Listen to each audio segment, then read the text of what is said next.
Kronologi terjadinya Perjanjian Balfour dalam perspektif Islam dilihat sebagai bagian dari strategi kolonial Barat yang secara tidak adil mendukung kepentingan Zionis atas tanah Palestina sambil mengabaikan hak-hak penduduk Muslim dan Arab yang telah tinggal di sana selama berabad-abad.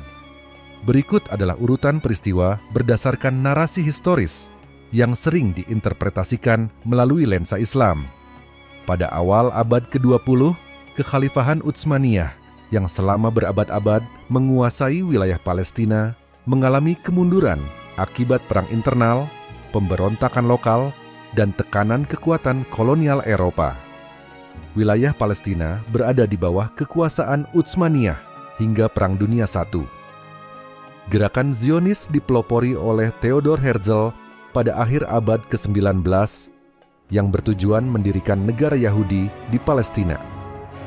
Gerakan ini mendapatkan dukungan dari beberapa kekuatan Eropa, khususnya Inggris, karena alasan politik, ekonomi, dan agama. Selama Perang Dunia I, Inggris memiliki kepentingan strategis di Timur Tengah, termasuk akses ke terusan Suez dan sumber daya minyak. Palestina menjadi wilayah penting karena posisinya yang strategis. Para pemimpin Zionis seperti Chaim Weizmann meyakinkan Inggris bahwa dukungan untuk pendirian negara Yahudi di Palestina dapat membantu Inggris dalam perang, khususnya dengan memobilisasi dukungan Yahudi internasional. Inggris membuat beberapa janji yang saling bertentangan. Perjanjian McMahon-Hussein. Inggris berjanji mendukung kemerdekaan bangsa Arab, termasuk Palestina, jika mereka membantu melawan Utsmaniyah. Perjanjian Sykes-Picot, kesepakatan rahasia Inggris dan Prancis untuk membagi wilayah Timur Tengah pasca perang menjadi zona pengaruh kolonial. Deklarasi Balfour, Inggris menyatakan dukungan terhadap pembentukan tanah air bagi orang Yahudi di Palestina. Surat dari Menteri Luar Negeri Inggris, Arthur James Balfour, kepada pemimpin Zionis, Lord Rothschild, menyatakan, pemerintah yang mulia memandang dengan baik pendirian suatu tanah air nasional bagi bangsa Yahudi di Palestina dan akan menggunakan usaha terbaiknya untuk memfasilitasi pencapaian tujuan ini, dengan syarat bahwa tidak ada yang dilakukan yang dapat merugikan hak-hak sipil dan agama komunitas non-Yahudi di Palestina, atau hak-hak dan status politik Yahudi di negara lain. Deklarasi ini dilihat sebagai bentuk pengkhianatan terhadap penduduk Muslim Palestina yang mayoritas, serta umat Islam secara umum. Deklarasi ini dibuat tanpa mempertimbangkan hak-hak penduduk asli yang sudah tinggal di Palestina.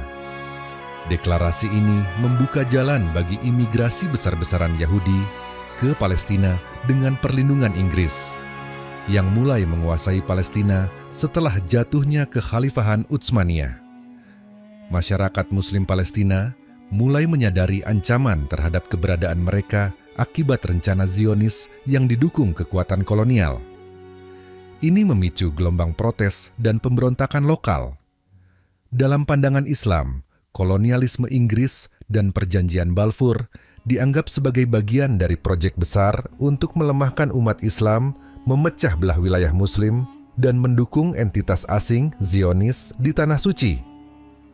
Perjanjian ini memicu kesadaran di kalangan umat Islam tentang perlunya persatuan untuk melindungi Tanah Suci, khususnya Yerusalem, Al-Quds, yang memiliki makna spiritual besar dalam Islam. Rakyat Palestina melakukan protes besar terhadap pendudukan Inggris dan imigrasi Zionis. Sementara dunia Muslim mulai menyerukan pembelaan terhadap Palestina. Dalam perspektif Islam, Perjanjian Balfour dianggap sebagai bentuk ketidakadilan historis terhadap Palestina dan umat Islam. Wilayah yang seharusnya menjadi tanah milik umat Muslim sesuai dengan perjanjian sebelumnya diserahkan kepada kepentingan Zionis, menciptakan konflik panjang yang masih berlangsung hingga saat ini. Pada masa Perjanjian Balfour, 2 November 1917, kondisi umat Islam Palestina berada dalam situasi yang sulit, baik secara politik, sosial, maupun ekonomi. Berikut adalah gambaran kondisi umat Islam Palestina pada masa tersebut. Palestina telah menjadi bagian dari Kekhalifahan Utsmaniyah sejak tahun 1517. Penduduk Palestina yang mayoritas Muslim hidup di bawah pemerintahan Utsmaniyah dengan struktur masyarakat yang bercorak agraris dan tradisional. Meskipun mayoritas Muslim, Palestina juga dihuni oleh komunitas Yahudi, minoritas kecil, dan Kristen, yang hidup relatif damai di bawah perlindungan hukum Islam. Sebagian besar umat Islam Palestina adalah petani. Tanah-tanah pertanian mereka menjadi tumpuan hidup, meskipun banyak yang terjerat utang akibat pajak tinggi dari pemerintah Utsmaniyah yang mengalami krisis keuangan.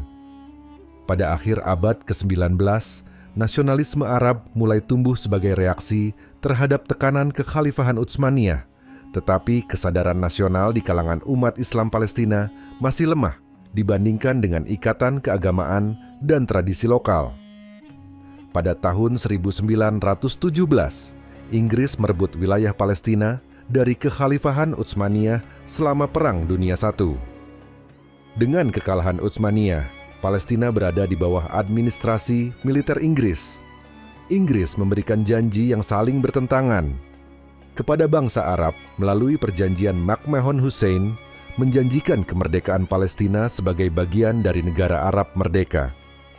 Kepada Zionis melalui deklarasi Balfour, mendukung pendirian tanah air nasional bagi bangsa Yahudi di Palestina. Hal ini menciptakan ketidakpastian dan rasa pengkhianatan di kalangan umat Islam Palestina. Sebelum perjanjian Balfour, sudah ada gelombang imigrasi Yahudi dari Eropa ke Palestina, terutama akibat penganiayaan di Eropa Timur. Namun, setelah Balfour, imigrasi meningkat secara signifikan dengan perlindungan Inggris. Organisasi Zionis Internasional mulai membeli tanah-tanah di Palestina dari tuan tanah besar, seringkali tuan tanah asing yang tidak tinggal di Palestina. Hal ini menyebabkan banyak petani Muslim Palestina kehilangan tanah mereka, meningkatkan kemiskinan dan ketegangan sosial. Mayoritas umat Islam Palestina menghadapi kemiskinan yang parah. Kehilangan tanah pertanian dan tekanan ekonomi membuat banyak keluarga Muslim hidup dalam ketidakstabilan. Umat Islam Palestina mulai menyadari bahwa imigrasi Yahudi dan dukungan Inggris terhadap Zionisme merupakan ancaman terhadap keberadaan mereka. Protes sporadis dan kekerasan mulai terjadi, tetapi upaya perlawanan belum terorganisir dengan baik. Setelah Perang Dunia I, Kekhalifahan Utsmaniyah, yang sebelumnya menjadi pelindung umat Islam Palestina, runtuh. Tanpa dukungan ini, umat Islam Palestina merasa terisolasi. Dunia Muslim saat itu terpecah-pecah oleh kolonialisme Barat, sehingga tidak mampu memberikan dukungan yang signifikan kepada Palestina. Umat Islam Palestina merasa dikhianati oleh Inggris yang mendukung Zionisme, meskipun sebelumnya Inggris berjanji mendukung kemerdekaan bangsa Arab. Setelah deklarasi, umat Islam Palestina mulai mengorganisir protes. Namun, upaya ini seringkali dihalangi oleh otoritas Inggris yang berpihak pada Zionis. Deklarasi Balfour memicu kebangkitan kesadaran nasional di kalangan umat Islam Palestina, yang kemudian berkembang menjadi gerakan nasionalisme Palestina untuk melawan Zionisme dan kolonialisme Inggris. Pada masa perjanjian Balfour, umat Islam Palestina berada dalam kondisi yang sulit. Menghadapi tekanan kolonial Inggris, imigrasi Yahudi yang meningkat, serta kehilangan tanah dan kemiskinan. Deklarasi Balfour memperburuk situasi mereka, menjadi titik awal konflik panjang antara umat Islam Palestina dan gerakan Zionis yang berlanjut hingga hari ini. Pada masa perjanjian Balfour tahun 1917, kondisi umat Islam di dunia sedang mengalami tantangan besar di berbagai aspek, baik politik, sosial, maupun spiritual. Berikut adalah gambaran kondisi umat Islam pada saat itu. Kekhalifahan Utsmaniyah, yang telah berabad-abad menjadi simbol persatuan dan kekuatan umat Islam, sedang berada di ambang kehancuran. Dalam Perang Dunia I, 1914 sampai 1918, Utsmaniyah bergabung dengan blok sentral, Jerman dan Austria-Hongaria, yang akhirnya kalah dari sekutu. Kekalahan ini mempercepat pembubaran kekhalifahan.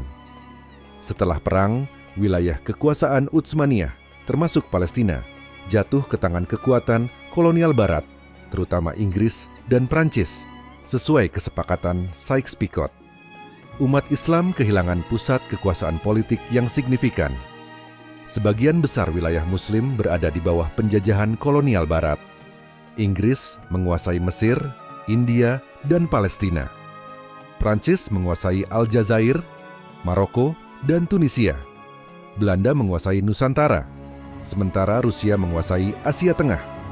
Dunia Islam tidak hanya terfragmentasi secara politik, tetapi juga menghadapi kebijakan kolonial yang memecah belah masyarakat berdasarkan etnis, sekte, dan identitas budaya. Sumber daya alam di wilayah Muslim dieksploitasi oleh penjajah untuk kepentingan ekonomi mereka, sementara rakyat Muslim mengalami kemiskinan, keterbelakangan, dan diskriminasi. Di Timur Tengah, gerakan nasionalisme Arab mulai bangkit, sebagian besar sebagai respons terhadap penjajahan dan janji kemerdekaan yang dilanggar oleh Inggris melalui perjanjian McMahon-Hussein. Namun, gerakan ini lebih berorientasi nasional daripada berbasis Islam. Di India, umat Islam menghadapi tantangan dari dominasi kolonial Inggris dan gerakan nasionalisme Hindu. Gerakan khilafat muncul sebagai upaya untuk mempertahankan kekhalifahan Utsmaniyah. Dunia Islam mengalami stagnasi ekonomi akibat kebijakan kolonial yang menghambat pembangunan infrastruktur lokal dan hanya berfokus pada keuntungan penjajah. Umat Islam secara umum tertinggal dalam inovasi teknologi dan pendidikan dibandingkan dengan negara-negara Barat yang telah mengalami revolusi industri. Ulama dan institusi keagamaan tradisional mengalami kemunduran pengaruh, baik karena kebijakan kolonial yang menekan lembaga Islam, maupun karena tantangan modernisasi. Banyak umat Islam yang terpecah antara mempertahankan tradisi Islam atau mengadopsi nilai-nilai modernisasi Barat yang didorong oleh kolonialisme. Inggris merebut Palestina dari kekhalifahan Utsmaniyah pada tahun 1917 dan mulai mempersiapkan wilayah tersebut untuk imigrasi Yahudi sesuai deklarasi Balfour. Perjanjian Balfour memicu kekhawatiran besar di kalangan umat Islam. Mereka melihat ini sebagai ancaman nyata terhadap tanah suci Al-Quds, Yerusalem, dan identitas Islam di Palestina. Beberapa tokoh dan organisasi mulai menyerukan kebangkitan Islam sebagai solusi atas kelemahan umat. Misalnya, Jamaluddin Al-Afghani mendorong pan-Islamisme sebagai upaya persatuan umat Islam. Muhammad Abduh menyerukan reformasi pendidikan dan pemikiran Islam. Umat Islam di berbagai wilayah, termasuk Asia Selatan dan Timur Tengah, memprotes penghapusan kekhalifahan dan berupaya menghidupkannya kembali sebagai simbol persatuan Islam. Ketegangan antara Sunni dan Syiah mulai meningkat di beberapa wilayah yang diperparah oleh strategi kolonial divide et impera, pecah belah dan kuasai. Tidak ada satu kekuatan Islam yang mampu memimpin dunia Muslim secara kolektif setelah runtuhnya kekhalifahan Utsmaniyah, sehingga memperlemah posisi umat Islam secara global. Pada masa perjanjian Balfour, umat Islam berada dalam kondisi yang lemah secara politik, ekonomi, dan spiritual. Hilangnya kekhalifahan Utsmaniyah sebagai pemersatu, dominasi kolonial Barat, dan kebangkitan gerakan Zionis menjadi tantangan besar bagi dunia Islam. Meski ada gerakan kebangkitan seperti pan-Islamisme dan perjuangan nasionalisme di berbagai wilayah, fragmentasi dan lemahnya solidaritas umat Islam membuat mereka tidak mampu mencegah efek dari Perjanjian Balfour, yang hingga kini memiliki dampak jangka panjang terhadap Palestina dan dunia Islam. Dampak Perjanjian Balfour bagi umat Islam dalam perspektif Islam sangat signifikan dan dianggap sebagai salah satu peristiwa yang memulai fase baru penjajahan, ketidakadilan, dan penderitaan umat Muslim, terutama di Palestina. Berikut adalah dampak-dampaknya. Perjanjian Balfour membuka jalan bagi pendirian negara Yahudi di tanah Palestina, yang selama ini dihuni mayoritas oleh umat Muslim dan Kristen Arab. Hal ini mengakibatkan pemindahan kepemilikan tanah dari penduduk asli Palestina kepada imigran Yahudi. Hilangnya identitas Palestina sebagai wilayah Islam yang selama berabad-abad berada di bawah kekhalifahan. Setelah Perjanjian Balfour, terjadi peningkatan besar-besaran dalam imigrasi Yahudi ke Palestina yang diorganisasi dan dilindungi oleh kekuatan kolonial Inggris. Hal ini menimbulkan ketegangan dan konflik sosial antara penduduk asli Palestina dan para imigran Yahudi. Inggris mengambil alih Palestina setelah Perang Dunia I, menjadikannya bagian dari mandat Liga Bangsa-Bangsa. Pendudukan ini memperkuat kontrol Barat atas wilayah-wilayah Islam, melemahkan otoritas lokal, dan memberikan perlindungan bagi proyek Zionis. Perjanjian Balfour terjadi bersamaan dengan pembagian wilayah kekhalifahan Utsmaniyah melalui Perjanjian Sykes-Picot 1916 yang menciptakan negara-negara baru dengan batas-batas buatan kolonial. Dunia Islam menjadi semakin terpecah, sehingga kehilangan kekuatan kolektifnya. Yerusalem, Al-Quds, yang memiliki makna besar bagi umat Islam sebagai tempat suci ketiga setelah Makkah dan Madinah, menjadi fokus konflik. Umat Islam melihat rencana Zionis sebagai ancaman terhadap keberlanjutan Islam di wilayah tersebut. Dengan meningkatnya pengaruh Zionis, identitas budaya dan agama Palestina yang telah lama didominasi oleh Islam mulai tergeser. Hal ini memicu kekhawatiran besar di kalangan umat Muslim secara global. Perjanjian Balfour menciptakan konflik panjang antara penduduk asli Palestina, Muslim dan Kristen, dengan imigran Yahudi yang terus bertambah. Hal ini menyebabkan pemberontakan dan aksi protes besar di Palestina pada tahun 1920 hingga 30. Konflik yang dimulai di Palestina ini kemudian menjadi isu global yang melibatkan negara-negara Muslim, negara-negara Barat, dan organisasi internasional. Umat Islam memandang konflik ini sebagai perjuangan membela tanah suci dan hak asasi manusia. Umat Islam merasa dikhianati oleh Inggris yang sebelumnya menjanjikan kemerdekaan bagi bangsa Arab melalui Perjanjian McMahon-Hussein 1915. Alih-alih mendukung kemerdekaan, Inggris justru mendukung Zionisme. Perjanjian Balfour memperkuat pandangan bahwa kekuatan kolonial Barat memiliki agenda untuk melemahkan dunia Islam dan menguasai wilayah-wilayah strategis umat Muslim. Perjanjian Balfour menjadi pemicu solidaritas umat Islam di berbagai wilayah untuk memperjuangkan Palestina. Hal ini mendorong munculnya gerakan-gerakan Islam yang berfokus pada pembelaan Palestina dan Tanah Suci. Penduduk Muslim Palestina mulai membentuk gerakan perlawanan terhadap penjajahan Inggris dan proyek Zionis. Perlawanan ini terus berlanjut hingga kini melalui berbagai bentuk perjuangan, termasuk diplomasi, politik, dan militer. Kehilangan Palestina dianggap sebagai simbol kelemahan dunia Islam. Peristiwa ini menimbulkan rasa frustrasi dan kekecewaan di kalangan umat Muslim terhadap kondisi politik mereka. Di sisi lain, peristiwa ini juga menjadi motivasi bagi banyak umat Muslim untuk bangkit dari keterpurukan. Beberapa tokoh dan gerakan Islam menyerukan kebangkitan spiritual dan politik untuk melawan dominasi asing. Hingga hari ini, Perjanjian Balfour tetap menjadi akar dari konflik Palestina-Israel.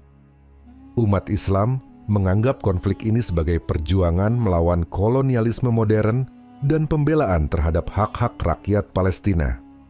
Dampak langsung dari Perjanjian Balfour adalah pengusiran ratusan ribu warga Palestina dari tanah mereka, menciptakan krisis pengungsi yang masih berlangsung hingga kini.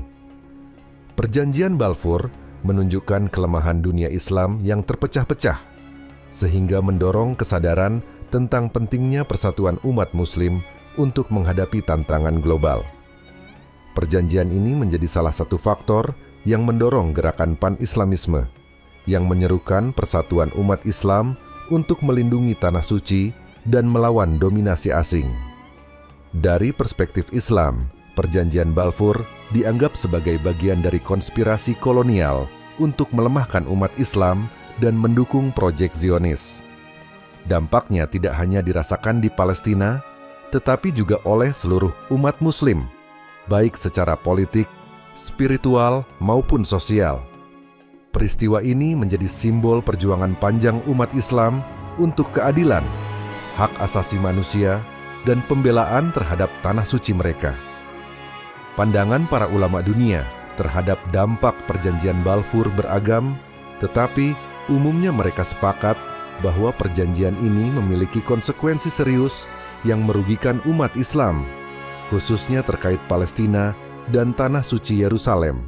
Ulama dari berbagai belahan dunia Islam memandang Perjanjian Balfour sebagai bentuk ketidakadilan yang melanggar hak-hak rakyat Palestina dan mengancam integritas umat Islam. Berikut adalah beberapa tema utama pandangan ulama tentang dampaknya. Banyak ulama Timur Tengah, termasuk dari Palestina, Mesir, dan Suriah, mengutuk Perjanjian Balfour sebagai pengkhianatan terhadap umat Islam. Mereka menilai bahwa Inggris yang sebelumnya menjanjikan kemerdekaan kepada bangsa Arab melalui Perjanjian McMahon-Hussein justru mendukung proyek Zionis. Rashid Rida, seorang ulama reformis dari Mesir, menganggap Perjanjian Balfour sebagai bentuk penjajahan modern yang dirancang untuk melemahkan umat Islam dan menghapuskan identitas Islam di Palestina. Ulama secara umum menekankan pentingnya mempertahankan kesucian Yerusalem, Al-Quds, sebagai tempat suci ketiga dalam Islam. Mereka menganggap proyek Zionis sebagai ancaman langsung terhadap Al-Aqsa dan identitas Islam di Yerusalem. Beberapa ulama Palestina, termasuk Amin al-Husseini, mufti besar Yerusalem, mengeluarkan fatwa yang menyerukan umat Islam untuk melawan upaya Zionis yang mengancam tanah suci. Banyak ulama menyerukan persatuan umat Islam untuk membela Palestina. Mereka memandang Perjanjian Balfour sebagai ujian bagi solidaritas dunia Islam. Pendiri Ikhwanul Muslimin, Hasan al-Banna, menganggap perjuangan untuk Palestina sebagai kewajiban agama dan politik. Ia menyerukan umat Islam untuk bangkit melawan kolonialisme Inggris dan proyek Zionis. Ulama di Asia Selatan seperti Maulana Muhammad Ali Jauhar dan Maulana Abul Kalam Azad mengecam Perjanjian Balfour sebagai bagian dari agenda kolonial untuk melemahkan dunia Islam. Mereka mendukung perjuangan Palestina sebagai bagian dari perlawanan terhadap imperialisme. Meskipun Al-Afghani wafat sebelum Perjanjian Balfour, gagasan pan-Islamisme yang ia cetuskan menjadi landasan bagi banyak ulama yang melihat pentingnya melawan kolonialisme dan mempertahankan tanah umat Islam. Banyak ulama menegaskan bahwa pembelaan terhadap Palestina adalah kewajiban agama, fardu kifayah, bagi umat Islam. Mereka memandang perjuangan ini bukan hanya sebagai isu politik, tetapi juga sebagai kewajiban spiritual. Syaikh Yusuf Al-Qaradawi, seorang ulama terkemuka abad ke-20, sering menekankan bahwa Palestina adalah isu sentral bagi umat Islam. Ia menyebut pembelaan terhadap Palestina sebagai kewajiban moral dan agama. Ulama seperti Muhammad Abduh dan Ibnu Badis dari Aljazair menyoroti bahwa kelemahan dunia Islam akibat perpecahan politik membuat mereka tidak mampu melawan kolonialisme dan proyek Zionis. Banyak ulama menilai bahwa runtuhnya kekhalifahan Utsmaniyah menjadi penyebab utama terjadinya Perjanjian Balfour. Mereka menyerukan perlunya sistem politik Islam yang kuat untuk melindungi umat dari dominasi asing. Para ulama mengkhawatirkan bahwa Perjanjian Balfour akan menciptakan konflik jangka panjang di Palestina yang tidak hanya berdampak pada wilayah itu, tetapi juga pada dunia Islam secara keseluruhan. Pendiri Hamas, Syekh Ahmed Yassin, menilai bahwa Perjanjian Balfour adalah akar dari penderitaan rakyat Palestina dan konflik berkepanjangan. Ia menyerukan perlawanan untuk membebaskan Palestina. Perjanjian Balfour dianggap sebagai pengingat akan kelemahan umat Islam di awal abad ke-20. Ulama seperti Sayyid Qutbah dan Abul A'la Maududi menyerukan kebangkitan Islam melalui pembaruan spiritual, pendidikan, dan politik. Ulama menegaskan bahwa hanya dengan persatuan, umat Islam dapat melawan dampak kolonialisme dan melindungi hak-hak Palestina. Pandangan para ulama dunia terhadap dampak Perjanjian Balfour menunjukkan penolakan tegas terhadap proyek Zionis dan dukungan kuat untuk Palestina. Ulama melihat perjanjian ini sebagai bentuk ketidakadilan yang memperburuk penderitaan umat Islam, mengancam tanah suci, dan menciptakan konflik jangka panjang. Mereka menekankan pentingnya persatuan, perlawanan, dan kebangkitan umat Islam untuk menghadapi tantangan ini.